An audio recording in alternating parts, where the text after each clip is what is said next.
T20 ప్రపంచ cup తర్వాత Zimbabwe పర్యటనకు వెళ్లిన టీమిండియా టీ20 సిరీస్ ను కైవసం చేసుకుంది. గిల్ సారథ్యంలోని కుర్రాళ్లు 4-1 తేడాతో సిరీస్ నెగ్గారు. ఇక ఇప్పుడు శ్రీలంక టూర్ కోసం టీమిండియా సిద్ధమవుతోంది.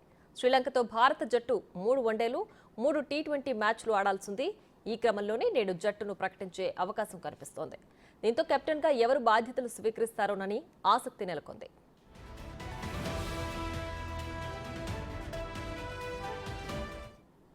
శ్రీలంకతో సిరీస్ కు సీనియర్లు కెప్టెన్ రోహిత్ శర్మ, విరాట్ కోహ్లీతో పాటు pace bowler Jasprit Bumrah rest తీసుకున్నట్లు టాక్ నడుస్తోంది. అయితే టీ20లో హార్దిక్ పాండ్యా దాదాపు ఖరారవ్వగా వన్డేల్లో రాహుల్ కెప్టెన్ అయ్యే ఛాన్స్ ఉందని అంటున్నారు.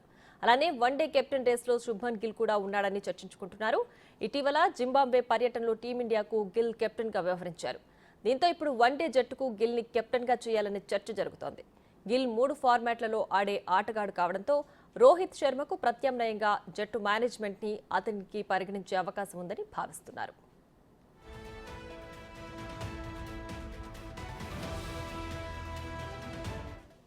ఈ సిరీస్ కు స్టార్ ఆల్రౌండర్ హార్దిక్ పాండ్యా దూరం కానున్నట్లు పలు రిపోర్టులు పేర్కొంటున్నాయి. Middle order batter Shreyas Iyer తిరిగి రీఎంట్రీ ఇవ్వనున్నట్లు తెలుస్తోంది. బీసీసీఐ ఆదేశాలను ధిక్కరించి జట్టుకు దూరంగా ఉంటున్న అయ్యర్ ఇప్పుడు గంభీర్ రాకతో అతడి ఎంట్రీ సుగమమైనట్లు క్రికెట్ వర్గాలు పేర్కొంటున్నాయి. ఐపీఎల్ 2024 ఛాంపియన్స్ నిలిచిన కోల్కతా నైట్ రైడర్స్ కు అయ్యర్ సారథ్యం వహించగా గంభీర్ మెంటర్ గా పనిచేశారు.